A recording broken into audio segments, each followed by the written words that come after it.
Well, hello, where have you been? Let us know in the comments. We're going to tell you and show you where we've been in this video. We're going to share some of the fun hikes that we have done, as well as some really interesting places that we visited. We are travelers, so we're just off the side of the road, so you're probably going to hear some road noise. So first off, we want to share that hiking in the desert Southwest has been really beautiful this year. It's been really green and just tons of flowers, and it's made hiking just that much more enjoyable. Yeah, one of the enjoyable hikes that we did was in the Mount McDowell area, also known as Red Mountain. This was not a hard hike at all. It was a good time to just put some trail underneath our feet and see some of the wonderful landscape that the Sonoran has to offer this year. We had a lot of greenery. It was just stunning how green it's been. And then the cacti were amazing, and we even went to one and Susan stood next to it, and it was just absolutely huge. These things can become very massive, the saguaros in particular.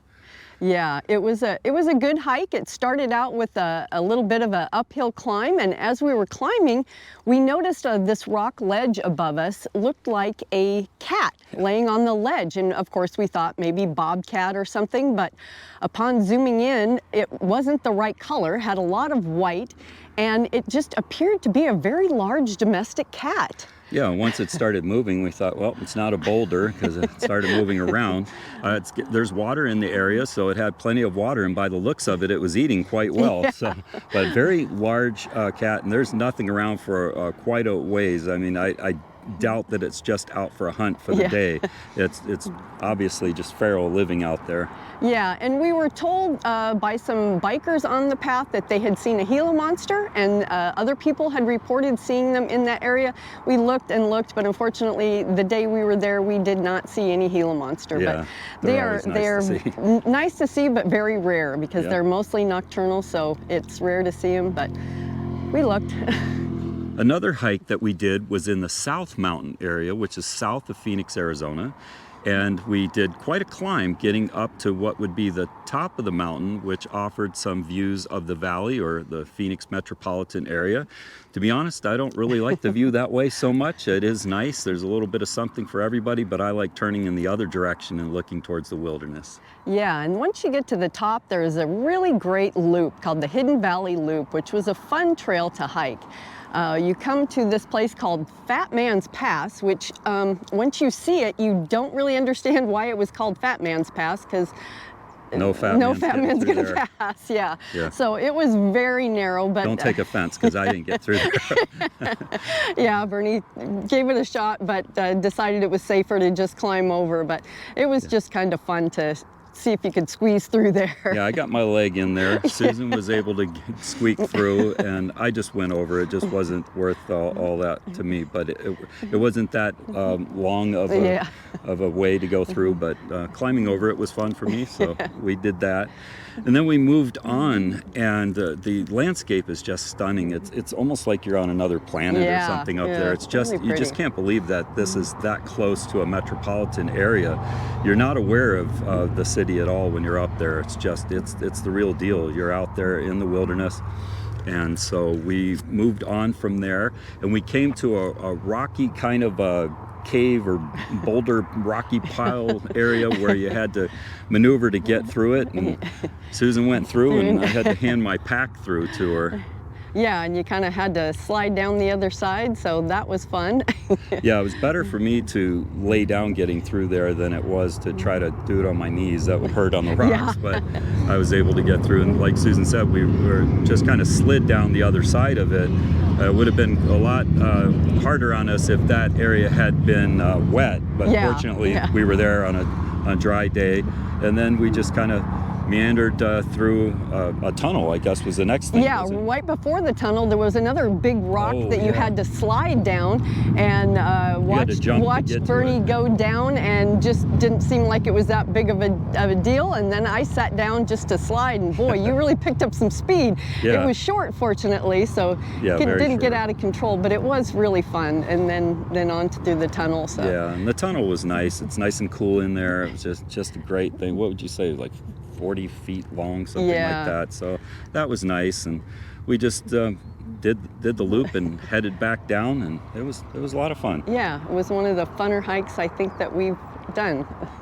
The next hike is the Peralta Canyon Trail up in the Superstition Mountains. Now this was a pretty challenging hike for me.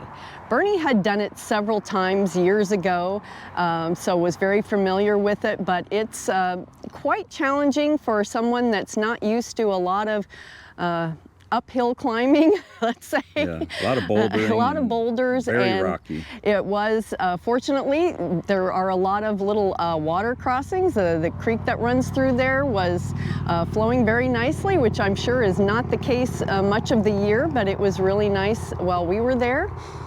Yeah, that's always good to have water out there, because I didn't have that luxury on a lot of the times that I've been out there. There's basically no water whatsoever, and you have to act that way anyway and bring your water with you just in case. But it was nice to have the water feature. You could hear it as we're traveling up through the canyon. It is a climb. It's straight up to the payoff. We did Peralta Canyon to a place called Fremont Saddle, which overlooks Weaver's Needle, and it's like being on a Stairmaster for most of the time going up, and then on the way down, of course, it's going to get your knees. But Yeah. once you get up there, yeah, one of the neat things about it that I like is to look at the faces on people when I take them there to hike that trail, because you don't get to see the Weaver's Needle, the payoff, until you actually get to the top and round the corner. And that's really nice. I love seeing the expression on people's face when they see it for the first time. Yeah, just a great surprise to just turn the corner and see that beautiful view there. Yeah, it's so nostalgic to me, and we just had a wonderful time, and it felt like we had a workout, little cardio on the way up and knees on the way down. Yeah, it was well worth it though. Yes.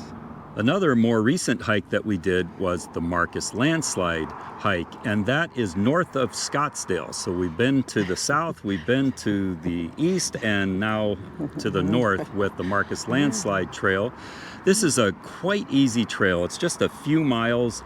It's mostly, I'd say, a slight downhill grade going out, and then of course coming back. You know what that is, a little bit uphill. So it's very easy though, very wide trail, very scenic, lots of cacti and wildflowers and everything, and then it comes to about a mile and a half in, I think, comes to a loop. Yeah, it goes around the loop.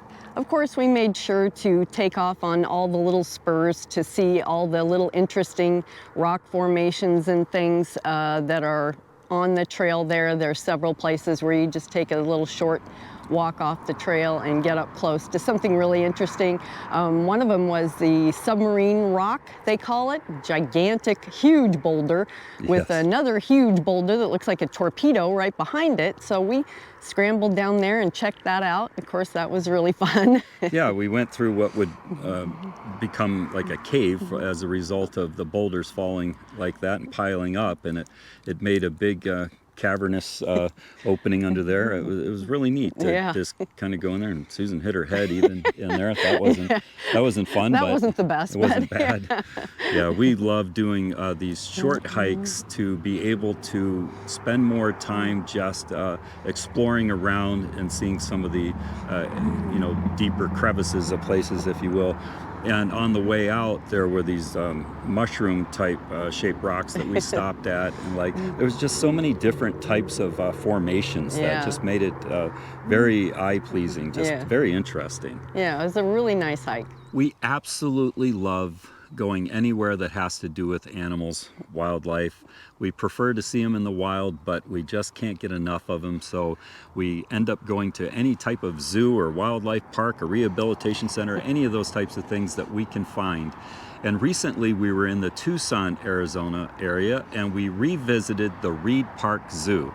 And it's quite a place. It's small, but it's very clean and neat, and the animals are just up close and personal. You could just get very close to the animals there. It's one of the striking things. They have an awesome elephant exhibit, and you're just right there watching the elephants in front of you. It's just great. They were just playing and having a great time. So that's always really fun to be able to get up close to some of the animals.